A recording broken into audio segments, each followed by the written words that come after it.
Welcome back to part 2 of this ITV documentary crap.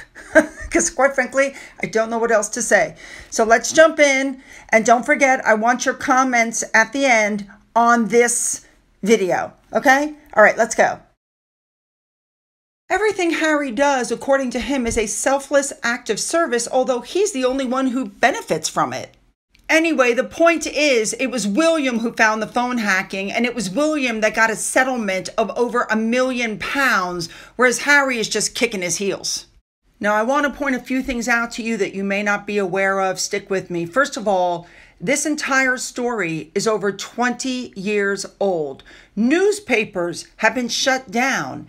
People went to jail. You should also know that with ITV News, let me remind you, Tom Bradby, the guy who did the interview in Africa where Meghan said, "Nobody's asked me if I'm okay." He's the same guy who did the interview, where he said you said the royal family's racist, and Harry goes, "No, I didn't say that. The British tabloid said that." And he didn't come back with any follow-up questions. He just kind of sat there stunned.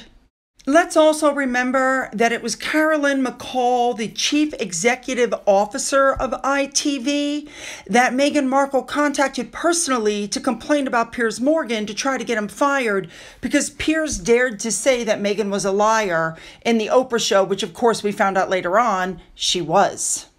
So as you can tell, Tom Bradby was a close friend of William and Harry's.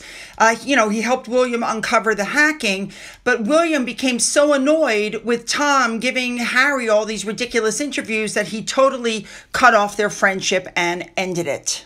So Rebecca Barry, the woman who's doing the interview, she acted like Tom Bradby, who acted like Oprah. They let Harry spew whatever he wants, and they never come back and give him the hard questions. It's like the example that I just gave you about Tom interviewing Harry, and Harry said the UK press said they were racist, and Tom, instead of going, "Look, we have the receipts," he just sat there. He didn't question anything. This woman did the exact same thing when Harry's talking about slaying dragons and it was, validating. She didn't bring up any of the relevant facts of the case. She just let Harry spew his truth, and that's exactly what it was, his truth. She also did not ask him about the evidence that was allegedly destroyed by him. Harry is the epitome of media manipulation. He doesn't like to take accountability for anything he's ever done, and he likes to rewrite history. He lies. He contradicts himself constantly. He changes the narrative constantly.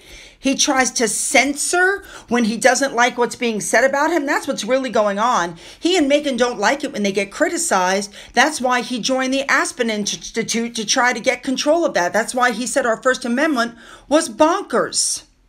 I want you guys to really think about this. Harry's situation has not changed with this win. The UK journalism has already been changed.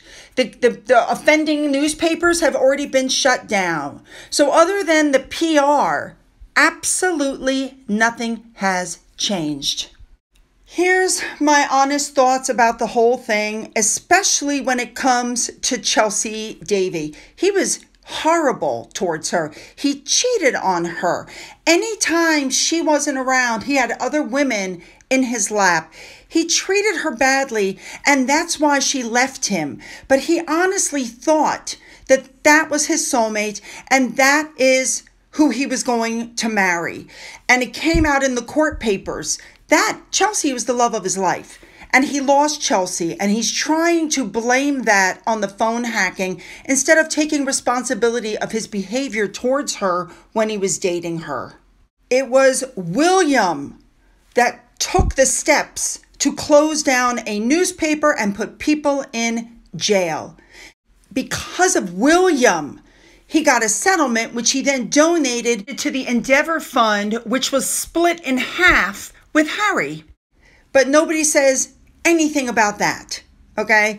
William should be the one that people are thanking. It's because of William that this all stopped.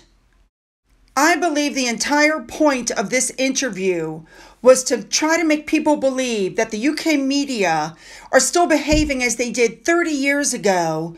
And that's why he and his wife were driven out of the country, remember, for their physical and mental safety. You guys may not be aware of this, but after Harry and Meghan left the UK, William apparently tried to stay in communication with them.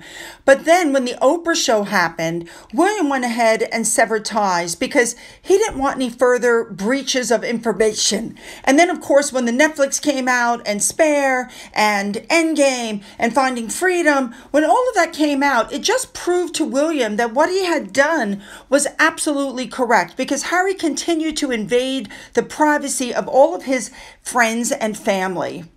One of the things that Harry said, which I've just found shocking, is, when he was asked a question, he said, "That's a hard question to answer because anything I say about my family results in a torrent of abuse from the press." But that's because when you speak about your family, you have nothing good to say and you lie. Peter Barnes went on GB News and said, whenever Harry speaks, it always seems to be somebody else's fault, and that's very problematic. Because at first everybody was like, oh, it's Meghan who's leading the charge on this stuff, but it's looking more and more like Harry was a willing volunteer from day one. And now he's dealing with the consequences of his actions, and he doesn't know how to deal with this. He also added that Harry looks very haunted and completely different from the person that he used to know. As far as Harry's legal cases go, or when Harry won his case against Mirror Group newspaper, he was awarded $180,000. I assure you that his attorney's fees were even more than that. Harry also tried, in his case against Associated Newspaper, he tried to have their defense dismissed earlier this year, and he has to pay them almost $61,000. Now, in the middle of all this, we know that he's still paying out the rear end to sue the Majesty's government for his UK security back. It's not working. He's not going to get that security back. And so I'm telling you that any money he's making is literally going right out the window. I'm telling you. Ugh. All right, you guys. Now, I'm going to keep an eye on this story for you. If anything else comes up, I will throw it in and make another video. So in the meantime, hit the like and the subscribe button. You're going to want to follow me over to video number 3. The link is in the description box. Let's go.